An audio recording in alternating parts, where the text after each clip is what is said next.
So is the objective here, Andy, to create alternative centers of price discovery? And explain why that is so important, because if you control where commodities are priced and how they're priced, how much influence does it actually give you over the global financial system? Explain that to us. Why do you think the West has guarded that right and that privilege for so many years? Yeah, of course it does. And if you are hell-bent on doing that, the first thing you do is play the game against the West and stand for delivery, quietly, methodically play the long game and just wait everybody out. And they are doing that. We know that China produces more gold than anyone in the world, second most producer of silver. We've highlighted how they fly all around the world buying doré and concentrate, using the Western price, paying twice what the West will, and bringing it back and refining it from Peru and from Mexico. We see the deals they've struck all around the world for, gold mines and infrastructure within the Belt Road, building up the ability to withdraw these natural commodities and take possession of it. If that was your intention, and you stand for delivery in a way that you're being caught at least 2 or 3 times by entities like the IMF or the World Gold Council, or recently by Goldman Sachs, looking at the import-export numbers, recognizing it's a voluntary admission to report it, but having it accumulated by People's Liberation Army and proxy banks, and standing for delivery, playing the Western game. You guys are stupid enough to suppress the price. We'll play your game, and in fact, we'll incentivize you to do it by having a year-long 10 to 15% premium on Western silver. In other words, we'll pay you 10, 12, 15% more to buy your silver. You just ship it to us, and you'll make a gazillion dollars. Same thing with gold, $85, $90, $100 premium on gold. So arbitrage doesn't last long. Normally, the traders fill that gap quickly. There's an unsettling possibility that markets haven't fully priced in. The ongoing accumulation of physical gold might be driven by something deeper than typical investment logic. Andy Schectman's point is straightforward.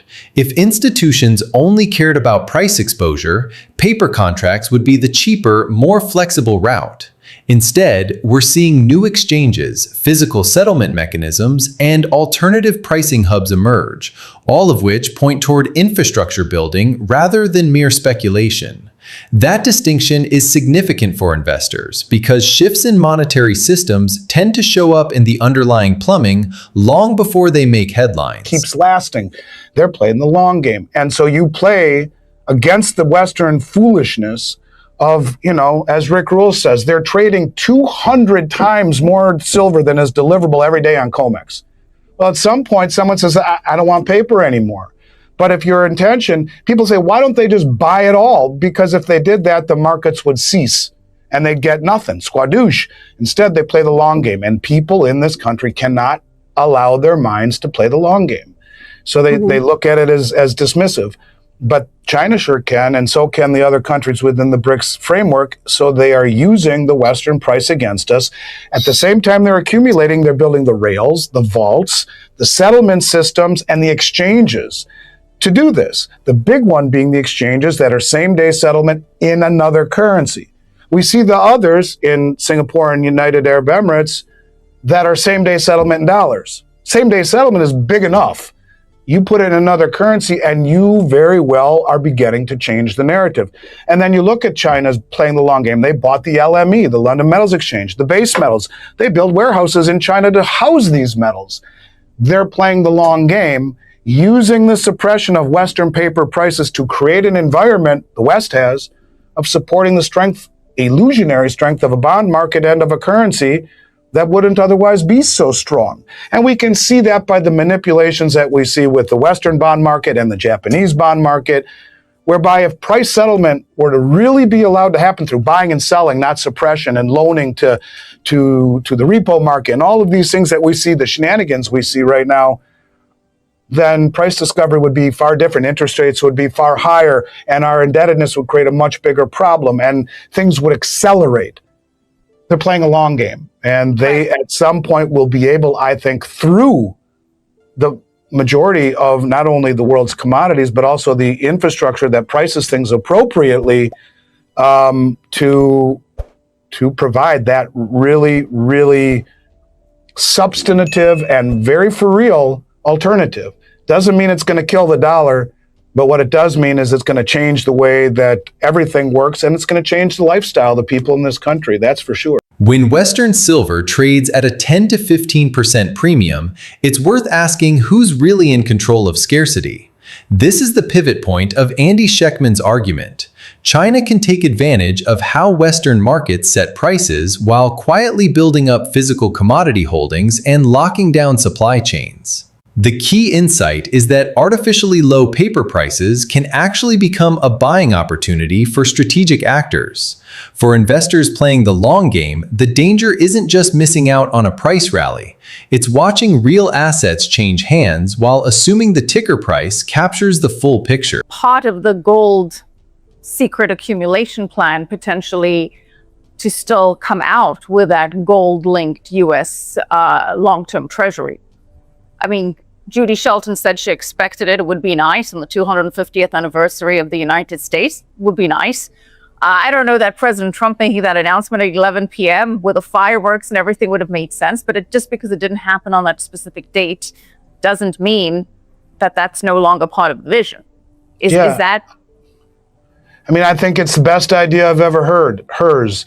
When I put my little idea behind it, I mean, I actually could see a pathway to hope. To our kids having the same opportunity that I did and my parents did and the generation before that. You know, I mean, I think we're in trouble otherwise. I mean, I've yet to find anyone give me anything substantive on how we can dig our way out of this massive hole. And when you put into it the uneducated aspect of the populace, Dalio again says 60% of the country has a literacy rate under the 6th grade. With the indebtedness and the lack of savings, lack of education, just in time for AI to come and kill us when, kill the labor market when we already don't make anything because of Triffin's dilemma. It makes such great sense. Will it happen? I sure hope so. I think it would, when you throw into the mix that Van Eck Fund says if the dollar really did lose reserve status, we could see, and this is their emerging market bond team, so we could see gold go to 139,000 an ounce. Tying the treasury to gold would be a dramatic move, the kind of response you'd expect only when standard policy tools have failed to fix a debt crisis. Andy Schectman argues the concept still holds strategic merit, since revaluing gold offers a way to shore up the balance sheet without resorting to pure austerity. That said, the $139,000 figure is speculative territory, not something to treat as a settled prediction. The bigger takeaway for portfolios, monetary credibility can shift fast once debt becomes a political liability. That's them saying this.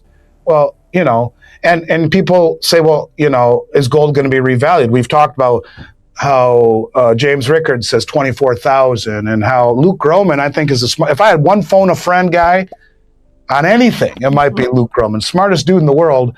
And you're my phone a friend, Andy. Oh, thank you, Michelle. You're too kind, but Luke Groman, he's a different level. And I heard him say, maybe even on your show once, that he could see it organically going to a point and then either being marked to market or revalued. But using Tether and any of the stablecoin issuers, Tether being the one that will do primary issuing, but you'll get all the banks and the insurance companies, and they'll all issue stablecoins, but they all have the same rules. They got to be backed by these treasuries. And if you get them to buy gold with the accumulated interest, as part of a deal, whatever that deal is, well, you push gold to the moon. You don't have to revalue it synthetically. You can let the market do it, even though it is being synthetically revalued, but yet organically. Synthetically in that treasuries are being purchased via the movement of money. That's synthetic, but taking that interest and buying gold with it is organic to a degree, synthetic also, but push gold to the moon.